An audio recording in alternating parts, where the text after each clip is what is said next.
think I almost jumped for joy when I saw IndyCar announce that they're going to the Nashville Superspeedway instead of the Nashville Street Circuit to end the 2024 IndyCar season. While technically bad news for the sport in that a race fell through, I think for all of us fans and for folks that really like the traditional IndyCar racing, ending the season with an oval race, never mind a superspeedway oval in IndyCar's context, just woke me up from this negative cycle that I've been in for so long of just bad news after bad news, and I'm actually properly excited for this season of IndyCar. So in the spirit of that announcement, and to maybe get a sneak peek of what it might be like, I've booted up iRacing to try the IndyCar's offline AI oval racing here. A 75-lap race into the sunset. Just a little bit of fun and something to hopefully quench my preseason excitement. Alright, so rolling out of the pits here at Nashville Superspeedway. It's a beautiful evening. This is exactly how it's going to be in real life. No clouds in the sky. I'm back in 17th position. We've got 75 laps, like I said. Plenty of time. We should have a pit stop somewhere in the middle, depending if we get a yellow flag or not. Maybe it'll be a green flag pit stop.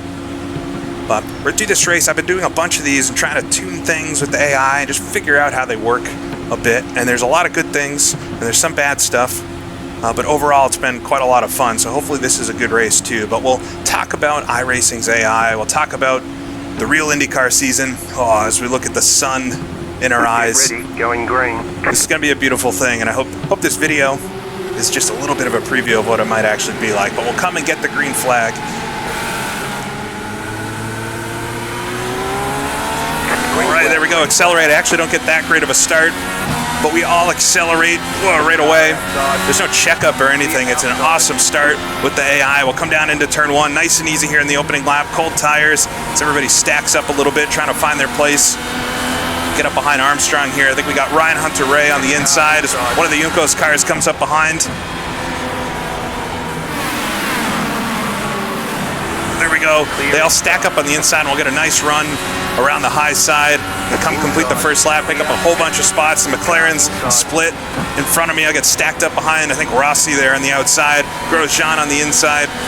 This is the 2023 skin set. I think there's already 2024 ones, but this is the one I've had. I think it's from Michael Peters on Trading Paints. You can one-click install and get everything that we've got here, all the AI ratings and paint schemes and all that. It's awesome how easy it is.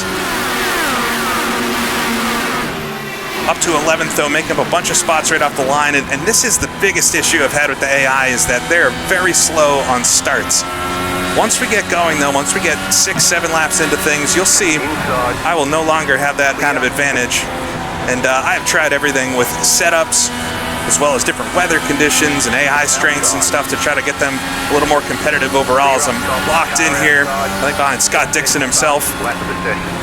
There's one of the cars coming up from behind. I think it's Yuri Vips in the 30. He had a heck of a run on us there. But you might be seeing this if you're used to the old days of as we get squeezed out there and get around Dixon. There we go. If you're used to the old days of IRL and basically when they raced at this track last, where it was that kind of flat-out pack-style IndyCar racing, I can almost guarantee you that it will not be like that. So get up the inside Arenas VK. Clear up top. All right, there we go. Finally a little bit of a hole here with a little breath. But I have a feeling, and it seems like what iRacing has simulated here in their guess of how racing around this track might be, is it's very much like that Texas Motor Speedway package where the cars have really low downforce on them, and so you have to go quite slow through the corners. We'll certainly pick up some speed as we go here. I did a 24.4 last lap. I should be able to get into the 23s at some point. We'll sneak up right behind Colton Herta here, get on the high side. See if we can make our move around the outside, down into turn 1 and 2. You don't want to get too high, especially later in the race. There'll be marbles up there, but we'll have the run on the outside. We've got Ericsson in front then. We'll get down to the low side. Clear up top. A little bit loose there. And this is the thing I love about iRacing. We'll start adjusting the car. I'm actually going to take a little weight jacker out of it. Try to tighten it up just a little bit. It feels pretty neutral right now. Like it wants to swap ends on me once in a while.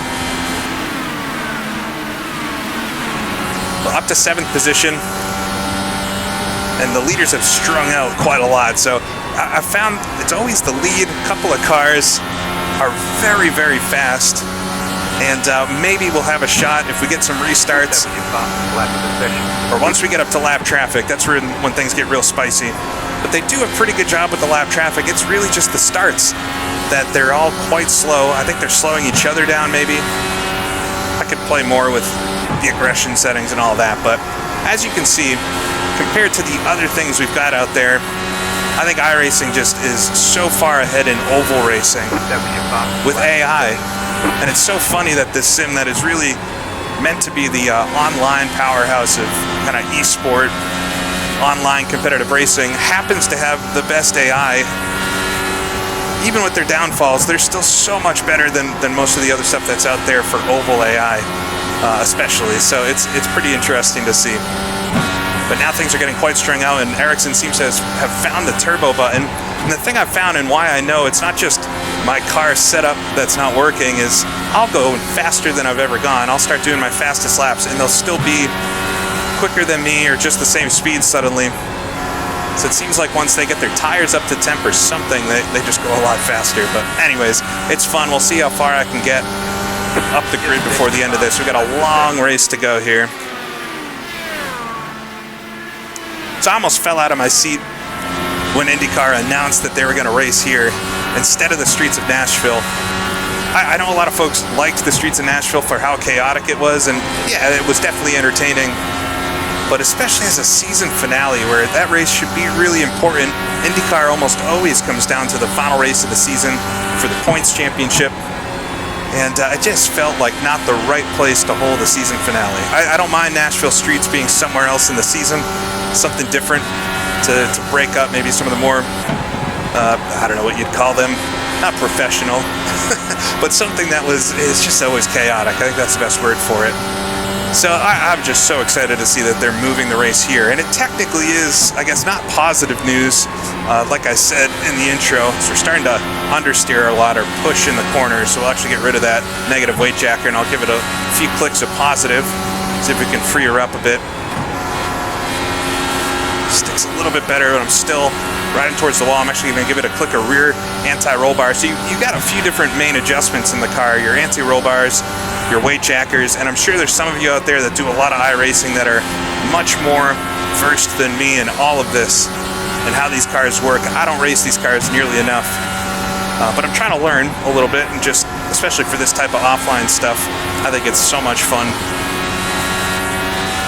See if we can catch back up to Ericsson. The car feels a little bit less understeery now, but you do have that aero wash if you get close up to the car in front of you, especially once we get into traffic with lap traffic. The aero wash is just so difficult, and you see that in real life too, where the cars at races like Texas in the past years, you really have to time your moves correctly and catch the cars in front at the right time, and then the drivers that can do that are the ones that really, end up out front.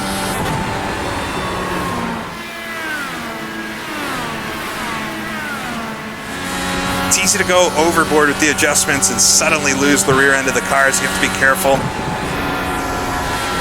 We'll see how she glides through the corner. There we go. So I was saying that, them moving this race here is technically not positive news from the series standpoint, because they were under contract to have the race downtown. It was supposed to be going down Main Street this year, which is quite the change. The circuit redesign that they were proposing for this year looked very interesting. And so overall, especially because I love oval racing with IndyCar, I'm so happy and was just elated to see the news that they're going to have the race here. And I think it's going to be a good one. I think it's going to be a lot like Texas was these past couple years, and those races were really good. Texas has a bad rep, mostly from the NASCAR side, but there were a few years where the IndyCar race wasn't that great either. The last couple of years,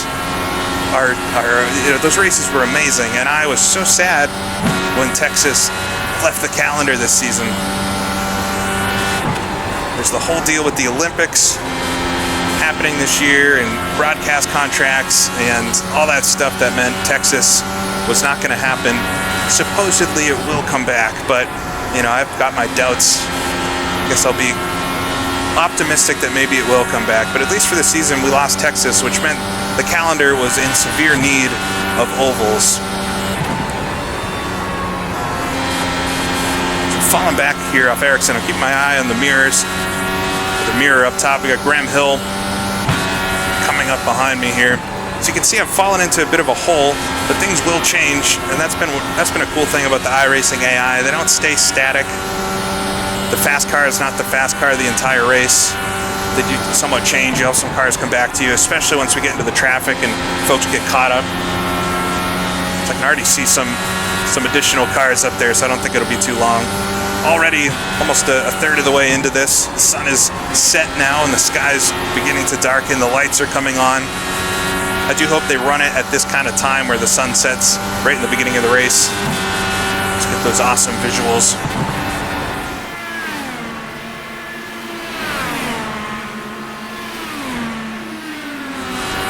Hall's closing up. I gotta see what I can do to get a little more speed out of the car.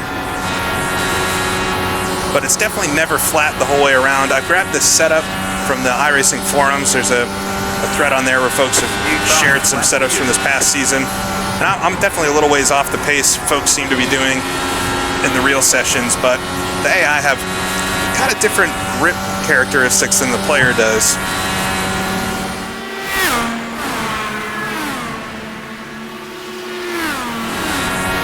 Got a pack of lap cars coming back towards us. I'm doing my fastest laps, and I'm still really not gaining on the groups in front, although I pulled away a bit from Ray Hall behind. But yeah, having more ovals, I'm a big proponent of the, not 50-50 even, but having at least a third of the calendar be ovals. I want road courses and street courses in IndyCar. I think the thing that appeals to me the most is when there's an even split of everything. When you've got Superspeedway ovals, as I mess up the entry there, and see how much it hurts when you don't get down to the yellow line up the inside. I think that's the best thing about IndyCar, and the thing that really has kept me interested in it for so many years. You have the Superspeedway ovals, the short ovals, the natural terrain road courses, and the street courses. And somebody that's good on all that, or has, on average, the best season across all those different types of circuits, that's the champion. And that really feels like a champion to me. And man, the calendar's been getting awful thin in the oval department, especially the high-speed ovals, with the loss of Pocono. And then Texas, we didn't have any of the Indy 500, that's it. It's the only time the cars were going to have the small wings on them this year. As I've caught up to Alex Palou in front, as everybody's getting into that aero wash now, the lap traffic. To me, this is playing out very realistically. It's maybe not the most interesting to watch so far, as we'll try to get a move here around Palou. Oh, he blocks the high line. Whether that's intentional or not, I don't know, but it worked. But when you watch the races from Texas or Gateway and some of the other ovals on the calendar, the pack kind of stretches out at the beginning of the race, and then they catch the traffic and things close back up. Tires start to wear, and that's when you see cars starting to make some moves. It's interesting, and it's neat that it seems to be replicated pretty well here. Where I got a good run coming out of the corner, though. Palou got stacked up a little bit. I'll get up the low side of him. Don't want to touch that apron. It really takes you for a ride.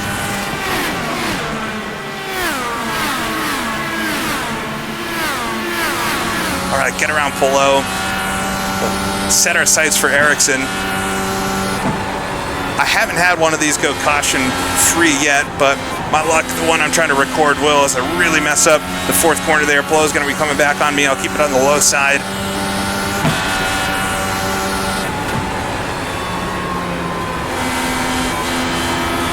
The car's going to run up in turn 2 as well. They're too wide behind me, though. That's going to help me out as Ray Hall tries to get around Palou here. So catching the aero wash from Ericsson and whoever's in front of him there. I think O'Ward. Got Newgarden up there as well. So 3rd, 4th, 5th are directly in front of me here. I think we got a little bit of a gap with a couple lapped cars as O'Ward looks up the low side of Newgarden.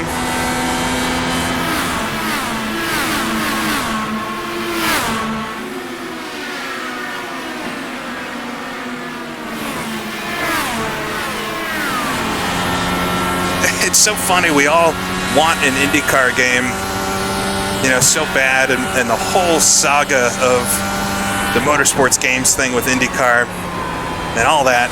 iRacing losing the license, and now it's back. I mean, that's all great news as well that it's back.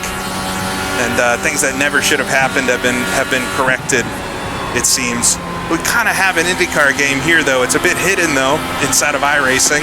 So we got to run up the inside of Ericsson. Pallou's right behind us as well. Clear outside.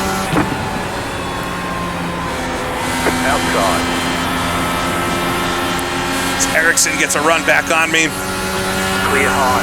Gets around the outside there, back and forth. It's pretty good racing when it works out.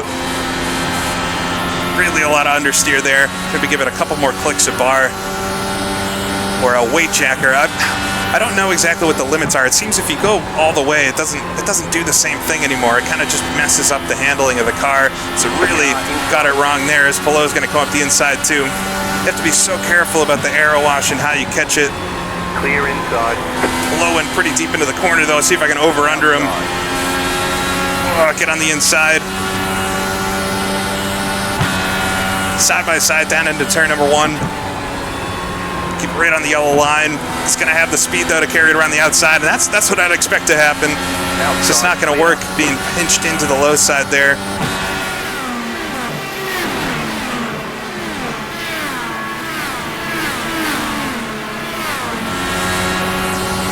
Oh, we got a really slow car in the middle of the track here. Oh, it looks like a flat tire or something. Should call a yellow flag for that, I'd imagine.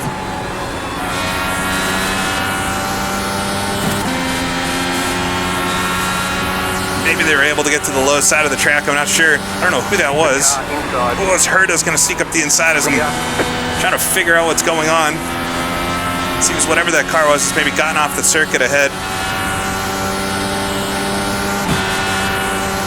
So things getting shaken up by some car. It must have gotten into the wall. And got a flat tire. And I think we've seen stuff like that where cars will scrub the wall and they don't just instantly throw a yellow, although them being that slow in the middle of the track is definitely a dangerous situation.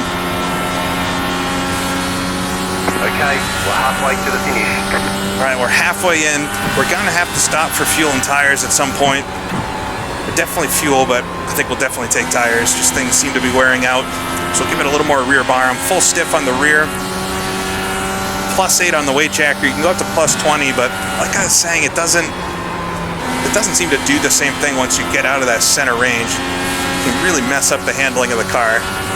And a lot of the handling is because of the air. So if you suddenly get into clean air and you've got the car set up to be super oversteery because you were stuck behind somebody, you'll be in for a big surprise as you turn into the corner. And you can see that type of thing catch drivers out in real life too. They may be stuck in traffic for so long, they got their car kind of adjusted to a way so that it's drivable there, and they finally get open air, and then the thing just oversteers so much.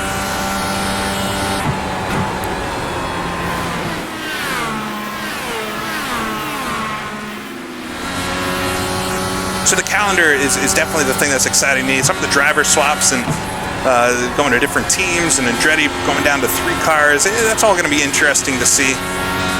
The races, though, I guess the thing I wanted to talk about as well with the calendar is I'm happy with the split of ovals to road courses and things, but it feels silly to complain since now we do have another high-speed oval on the calendar, but they are in a kind of a weird arrangement. It's really the second half of the season that has all of the oval races. There's obviously nothing before Indianapolis. You've got St. Petersburg and Long Beach, 2 street courses. You've got the new Thermal Club thing, whatever that's going to be, non-championship race. Then you've got Barber, which I've always quite liked. And then you've got Indy. So Indy's going to be the first oval, not the first time that's happened. That happened a lot in the past.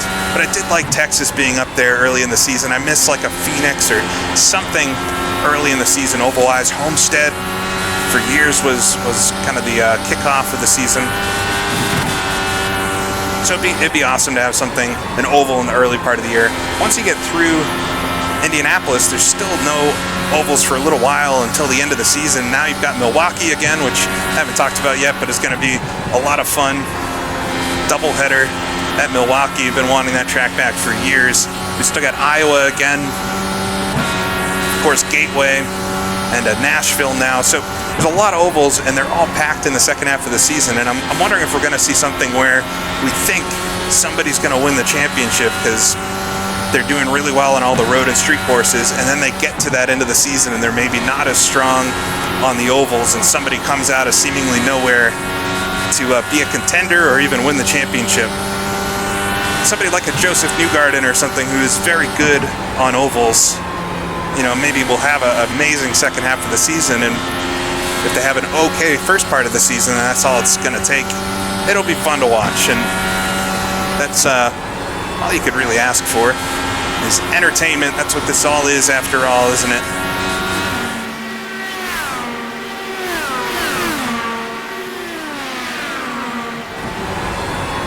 I think I'm pulling Alex Palou back in here just a little bit. I fell off the back of him. I had Yuri Vips coming up behind me.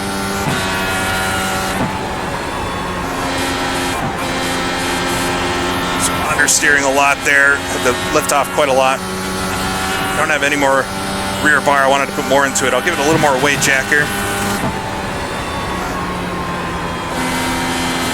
I think the tires are wearing out quite a lot. I might have to pit. I'm always nervous to pit first, because if it doesn't go green the rest of the way, you're really in a bad spot, but it might be a good idea to pit and try to get new tires on for the end of the race and see if it can cycle all the way through under green flag.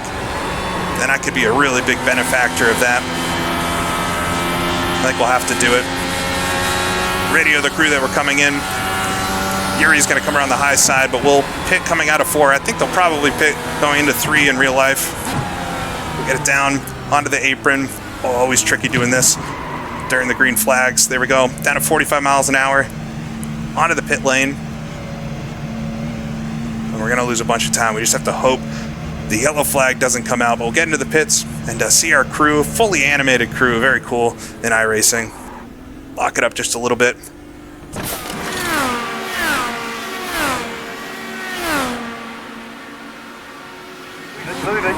All right, try not to spin the car out. A little bit of wheel spin.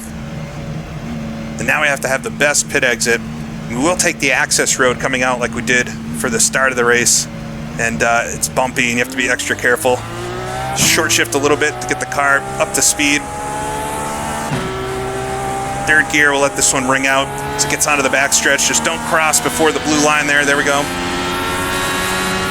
All right, get it onto the track. Now we're in 28th position, probably 2 laps down at this point, although Scott McLaughlin right in front, I think the leader of the race, so we should be able to get around him, get at least one of these laps back. And then I have to hope everybody's going to pit here in a few laps. Well, the car is going to feel very different now too. I'm going to get rid of some of that weight jacker. Maybe 1 clicker rear bar just to be safe. Although we're in traffic now. All right, get a run on McLaughlin here up the inside. You don't see green flag pit stops and kind of uninterrupted runs enough in racing. That's one of the things that made the Texas race last season so good, was there was really long green flag runs. And it's a lost art from both the racers' side, but also the spectators. I think a lot of folks don't understand maybe 100% what's going on, or if you're not following it closely enough, then you might not understand some of the cars that have pit and might overtake others. I've always thought Formula One did an amazing job during the broadcast of showing you the strategies and how they might play out and giving you an idea of who's going to come out ahead of who after pits. And that's something that I think a lot of other race series could improve on, especially if they have, longer green flag run races. IndyCar does an okay job of it. All right, I'm stuck behind some of the slower cars now, though, and I've got the aero wash, which is just going to be hard to get around anybody here, so I don't know how well this is going to pay off. It's got a bit of a run here, and Ryan Hunter-Ray, he's fallen like a rock. Outside. I think he started up near me on the grid. Clear.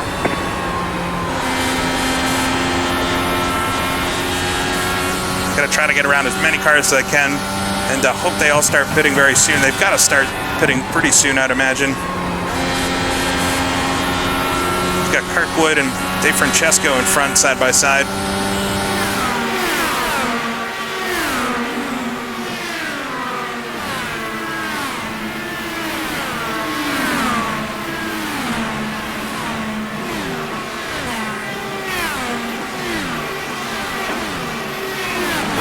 Bottled up behind him, lost the whole run I had. His car a little slow on the inside. I thought he was maybe going to pit. Car inside.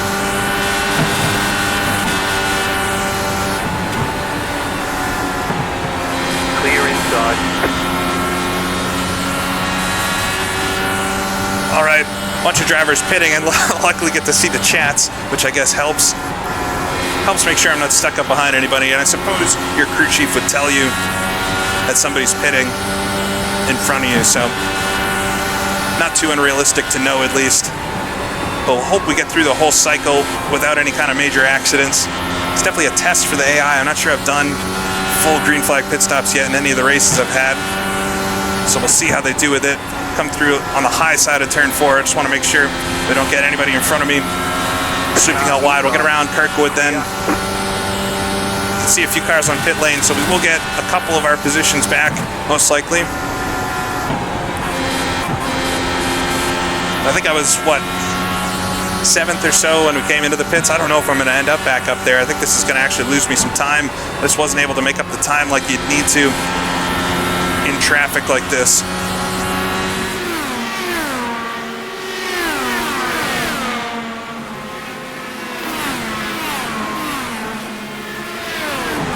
I can see Renus VK on the inside there. Was definitely ahead of him before. Graham Rahal, he was the car behind me. He's right in front of me now, though. Our car is peeling out the pit lane. That's exactly why they pit coming into turn 3 in real life IndyCar. But now I got to run on Rahal. I got to do this fast. Get up the inside, coming into turn number 1. Clear high. Right, right against the yellow line there. Come on to the backstretch. Rossi in front. Yuri Vips is up there too, so we're cycling out roughly where we were, which is good, but I don't think I've gained too much, if anything. So get up the outside of Rossi, who's still getting up to speed.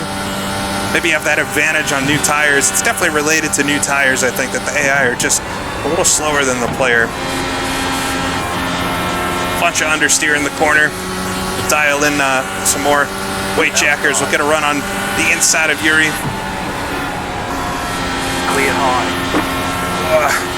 Car is very skatey there for a second. I think that was too much weight jacker. We'll put it back down. I got some clear air, so the car should have a bit more downforce on it, especially in the front. All right, Joseph Newgarden just merging on in front. So I think we've ended up roughly where I was chasing Alex Palou. We've only got a little more than 10 laps to go now. I was thinking I was going to chop up this race quite a bit and cut out some of the more, I guess, boring bits, but you might end up seeing it in its full just because it isn't that long of a race. I'm not sure exactly how many laps they'll be doing here for the real race. I'd imagine it'd be over 200. It's going to be so cool. It is a race that I'm going to try to go to. It's nowhere close to where I live. I'm up in Boston, up in the northeast of the United States. Nashville is quite a way. It's definitely a flight. You could drive there. Some folks would drive in the U.S. It would be a long drive though. Clear. But it feels like something I want to go to help support it. I know a lot of folks are saying the crowd is going to be tough to look at, and you know what, it might be.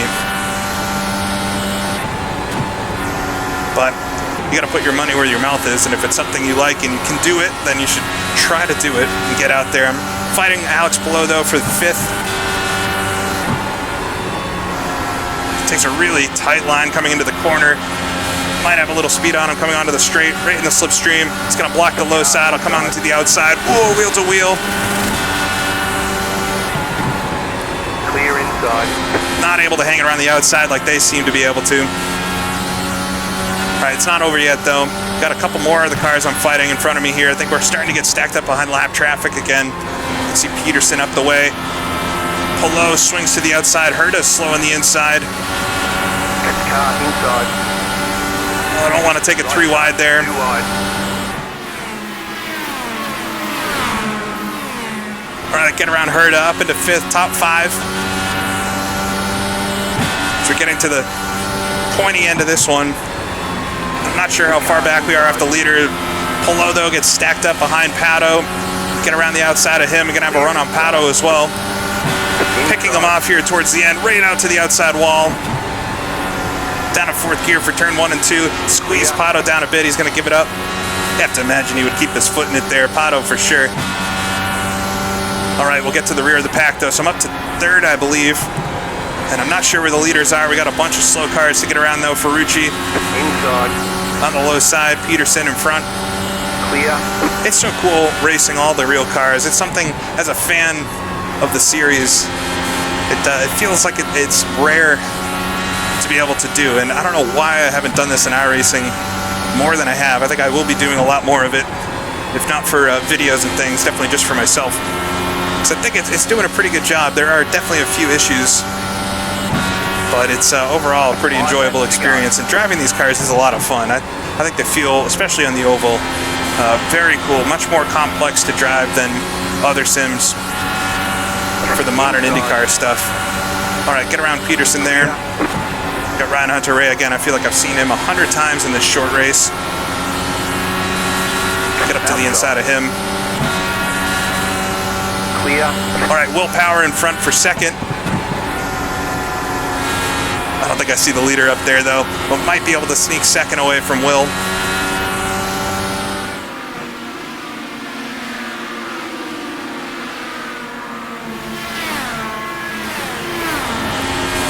A lot of understeer in turn 4. Give it a couple more clicks, a weight jacker. You see a lot of shifting in these cars as you go into the corners, really going between 4th and 5th gear.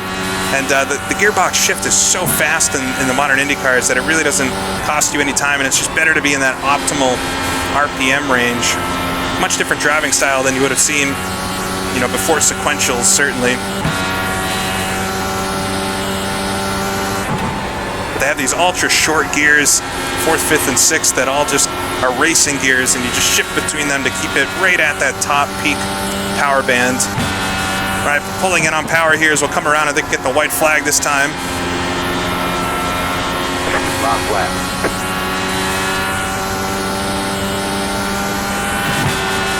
I don't know if I'm going to be able to get there. Understeering a lot through turns 1 and 2. Not going to have a run on him here unless he has a mistake through turns 3 and 4.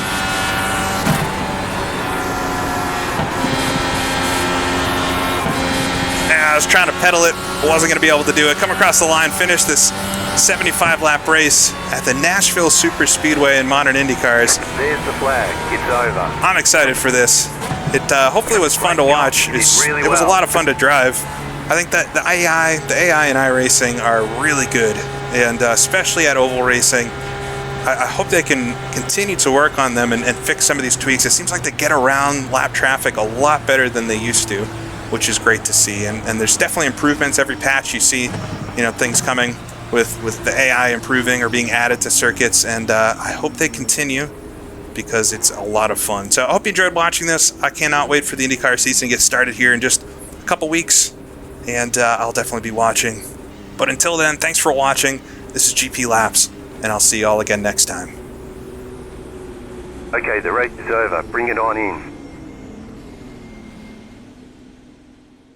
That's it. Go.